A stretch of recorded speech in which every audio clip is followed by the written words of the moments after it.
தாவேகா தலைவர் விஜய் இஃப்தார் போனது பல்வேறு விமர்சனங்களை பாசிட்டிவ் நெகட்டிவ் ரெண்டுமே வந்து பாடிகார்டோட போய் இஃப்தாரில் கலந்துட்டு அவர் தொழிலை நடத்தினார் அப்படின்ற ஒரு பக்கம் அவர் வந்து இஸ்லாமிய தொழில்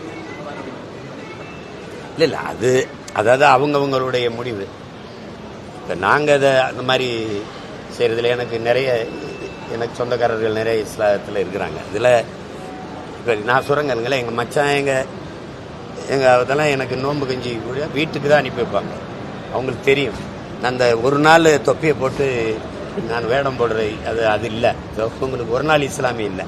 நான் என் மக்களின் உணவுக்கானவன் இல்லை, அவங்க உணர்வுக்கானவன், உரிமைக்கானவன், உயிரானவன். அதனால அந்த நெத்தியில் திருநீரை வச்சுக்கிட்டு தொப்பியை போட்டு நோம்பு கஞ்சி குடிச்சாலாம் இருக்குது. காட்டவா? அது தம்பி அதை விரும்புகிறாரு, செய்கிறாரு. அதில் போய் விமர்சிச்சுக்கிட்டு இருக்க வேண்டியதில்லை. அது அவருடைய. அதனால் அவர் இஃப்தார் விருந்தில் தொப்பியை போட்டு பங்கேற்றதுனால தானே இந்த விலைவாசி ஏறிடுச்சு. அதனால தான் நாட்டில் இவ்வளோ பிரச்சனை. அதனால தான் அடிக்கடி மின்தடை ஏற்படுதுன்னு சொன்னீங்கன்னா விவாதிக்கலாம். அதனால யாருக்கு எந்த பாதிப்பும் இல்லை. போனார், சாப்பிட்டாரு, போயிட்டார். அதான் அவர் விருப்பம். நாட்டுக்கும் மக்களுக்கும் அதனால என்ன பிரச்சனை? அதனால வந்த தீங்கு என்ன? ஒன்றும் இல்லை, விட்டுருங்க.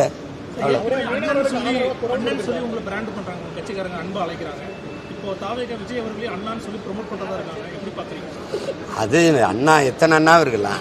எனக்கு இல்லை, கோடிக்கணக்கான அண்ணா இருக்காங்க, நிறைய பேர். இப்போ நீங்கள் அது வருதுல எங்களில் வந்து எங்கள் கட்சியில் என்ன எங்களுக்கு முறைன்னா எங்கள் தலைவர் இருக்கார் பாருங்க. எங்கள் தலைவர் வந்து எல்லாருமே தம்பின்னு சொல்லுவாங்க. வயசில் சின்னவங்களும் சரி பெரியவங்களும் சரி தம்பின்னு சொல்லுவாங்க. எங்கள் இதில் வந்து வயசில் என்னை விட பெரியவங்களும் என்னை அண்ணான்னு தான் கூப்பிடுவாங்க. அதிலும் பஞ்சாப்லாம் 85 வயசு 70 வயசு 75 வயசு பெரியவங்கெல்லாம் சீமானான்னு தான் கூப்பிடுவாங்க. சீக்கியர்கள் எல்லாம் சீமானான்னு.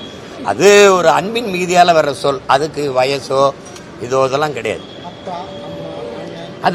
அது இதயத்தின் அடித்தளத்திலிருந்து அன்பின் மிகுதியில் வரக்கூடிய சொல்.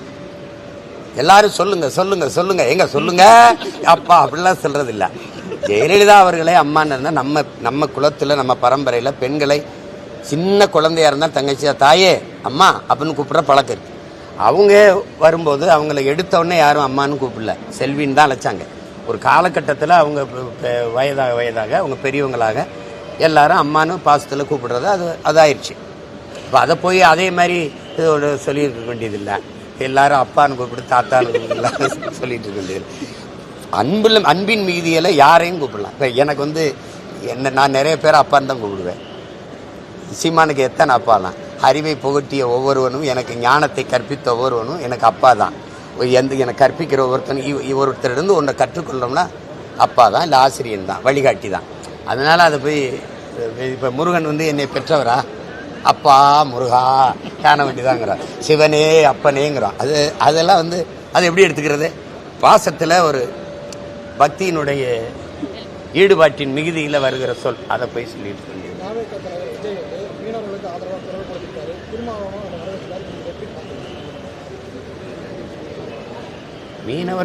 மீனவர்களுக்கு ஆதரவாக குரல் கொடுக்கறத யார் வேணான்னு சொல்லுவா? இதெல்லாம் ஒரு கேள்வி. வரவேற்கிறீங்களா? நான் எதிர்ப்பமா என்ன? வரவேற்போம்.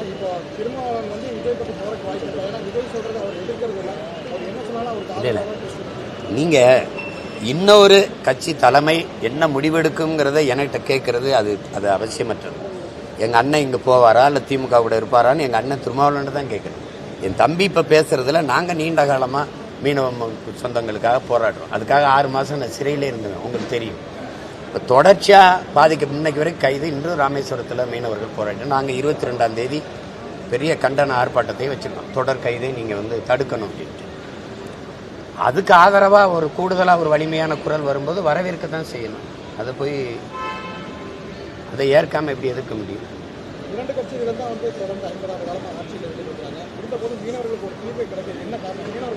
இந்த 2 கட்சிகளும் இருக்கிற வரை அது தீர்வு காணப்படாது. மேலே இந்த காங்கிரஸ் பாரதிய ஜனதாவுக்கு வந்து தமிழ்நாட்டு மக்களினுடைய என்ன சொல்றது, உணர்வு, உரிமை, உயிர், இதை பற்றி கவலை இல்லை. அவங்களுடைய வாக்கு, வரி, இந்த நிலத்தின் வளம், இது 3 தான் இந்த பாரதிய ஜனதா காங்கிரஸின் குறி. இங்கே இருக்கிறவங்களுக்கு எப்படியாவது ஏமாற்றி இந்த மக்களை இலவச வெற்று அறிவிப்புகள் இந்த இதில் அறிவிச்சுட்டு இந்த வாக்கு காசு கொடுத்து வாங்கி இந்த அதிகாரத்தில் தொடர்ந்து நீடிக்கணுங்கிறத தவிர இந்த மக்களினுடைய வாழ்வு, நலம், அவருடைய எதிர்காலம், பாதுகாப்பு, அதை பற்றி கவலை